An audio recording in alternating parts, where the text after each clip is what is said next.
بسم اللہ الرحمن الرحیم اعوذ باللہ من الشیطان الرجیم بسم اللہ الرحمن الرحیم هل اتى على الانسان حين من الدهر لم يكن شيئا مذکورا۔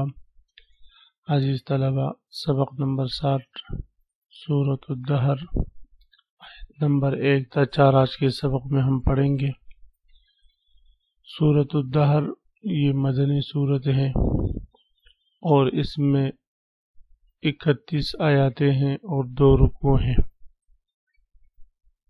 اس سورت کا نام سورۃ الدہر بھی ہے اور اس کے علاوہ اس سورت کو سورۃ الانسان اور سورۃ الابرار کا نام بھی دیا گیا ہے۔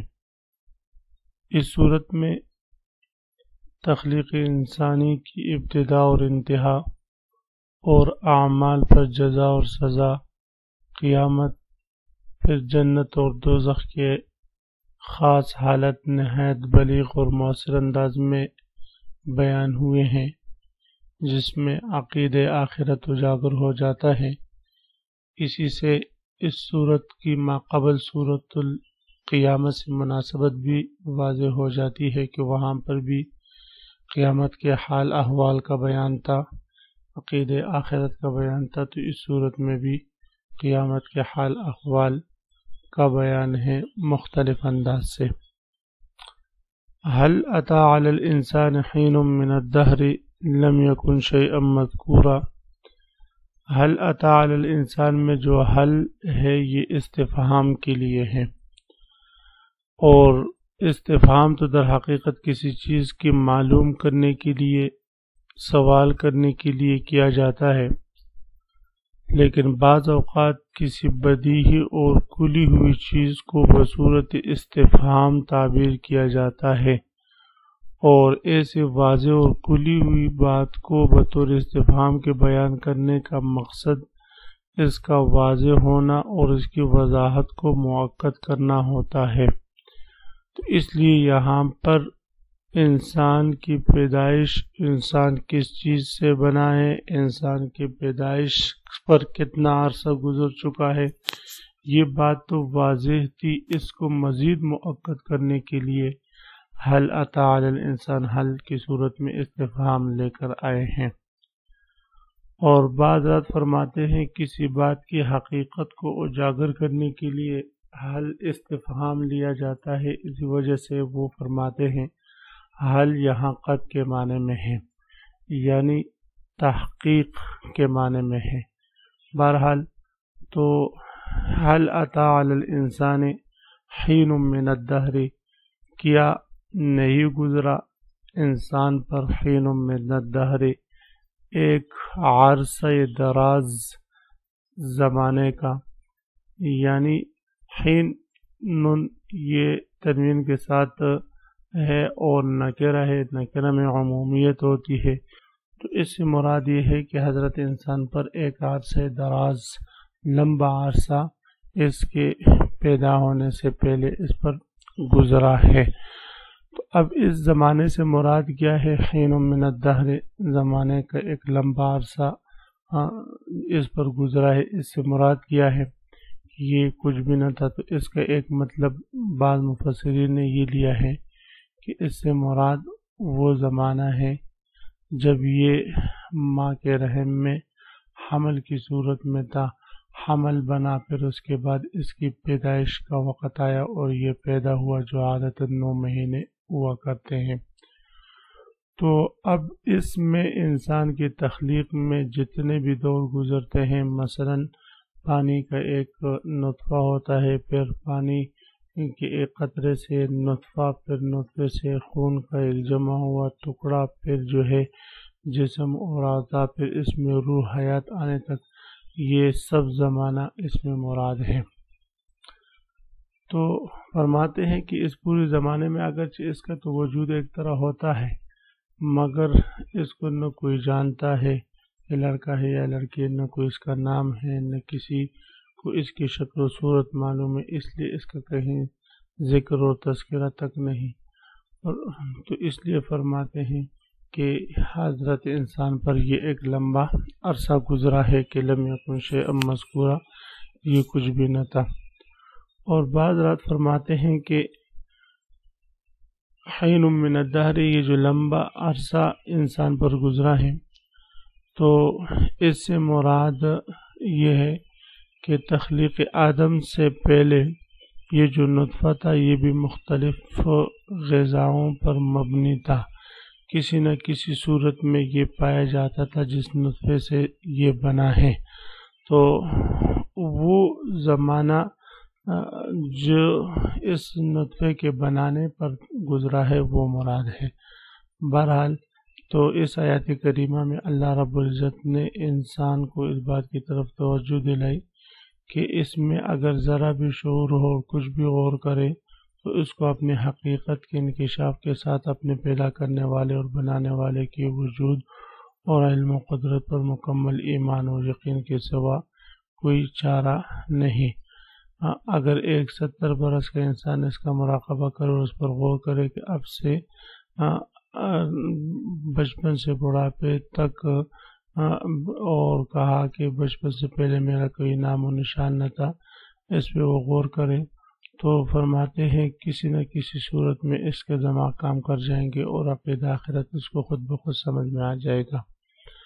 اس میں پھر جو ہے ان لوگوں پر رد بھی ہوا جو کہتے ہیں کہ انسان کو پیدا کرنے کے بعد جب مر جائے، مٹی مٹی ہو جائے، تو پھر اس کو کیسے پیدا کریں گے؟ اللہ رب العزت ارشاد فرماتے ہیں پہلے آپ کچھ بھی نہ تھے، میں نے آپ کو پیدا کیا بغیر مثل، بغیر نقشے، بغیر نمونے کے، تو جب اب تو آپ کا نقشہ نمونہ بھی ہمارے سامنے ہے، دوبارہ پیدا کرنا کیا مشکل۔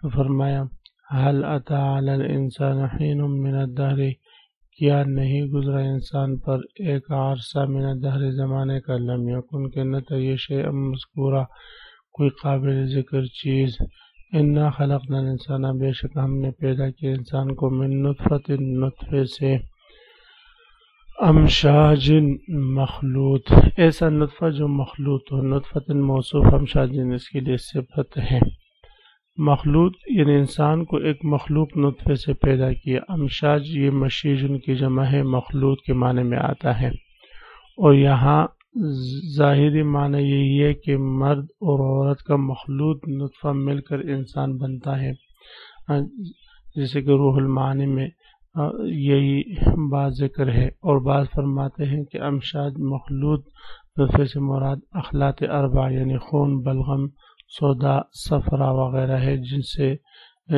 کے مجموعے سے نطفہ بنتا ہے۔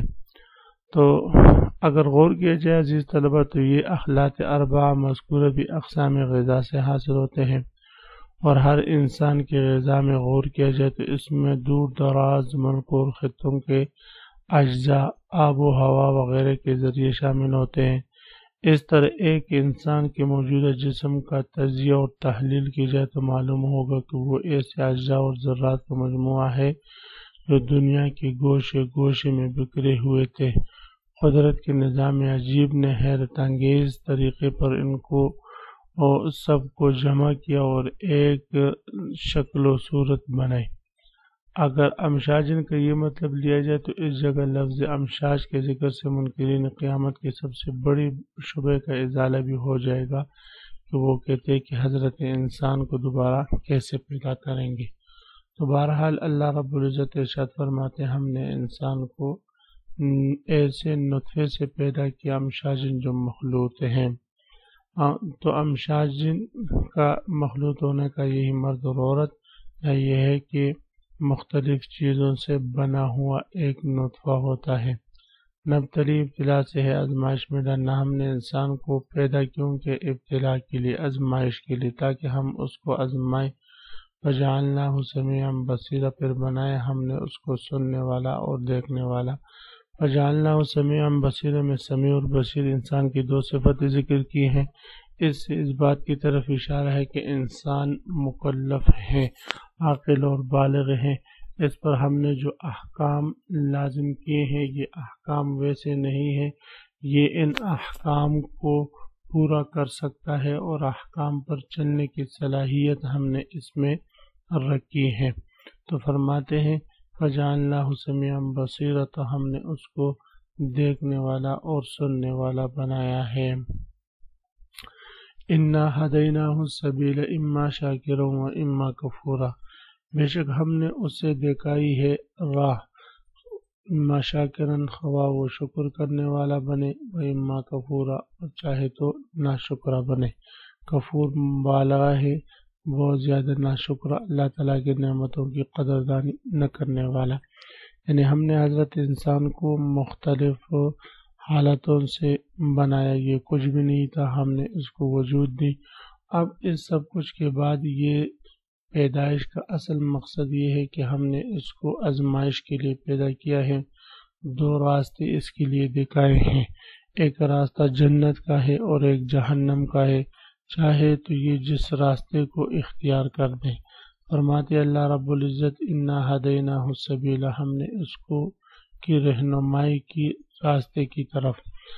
اما شاکرن، تو اب دو قسم کے اعمال ہے، اس کے پاس اعمال بد ہے، اعمال خیر ہے۔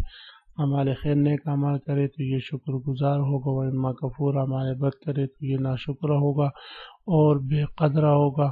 پھر آخرت میں دو ہی ٹھکانے ہیں، ایک جنت اور ایک جہنم۔ جنت نیک اعمال والوں کو ملے گی اور جہنم جو ہے وہ بد اعمال والوں کو ملے گی۔ فرماتے حل اتی علی الانسان حین من الدہر، بمحور ترجمہ پر غور فرمائے۔ لم یکن شیء مذکورا، انسان پر کبھی ایسا وقت آیا ہے کہ نہیں جب وہ کوئی قابل ذکر چیز نہیں تھا۔ انا خلقنا الانسان، ہم نے انسان کو انا خلقنا الانسان من نطفۃ امشاج، ہم نے انسان کو ایک ملے جلے نطفے سے اس طرح پیدا کیا، نبتلیہ کہ اسے آزمائے، فجعلناہ سمیعا بصیرا، پھر اسے ایسا بنائے کہ وہ سنتا بھی ہے اور دیکھتا بھی ہے۔ یعنی مرد اور عورت کے ملے جلے نطفے سے ایسا بنایا کہ ہم اسے آزمائے، پھر ہم نے اسے بنایا کہ وہ سنتا بھی ہے دیکھتا بھی ہے۔ فجعلناہ سمیعا بصیرا انا ہدیناہ السبیل، ہم نے اسے راستہ دکھایا، اما شاکرن کہ وہ یا تو شکر گزار ہوں، و اما کفورا یا جو ہے ناشکرہ بن جائے۔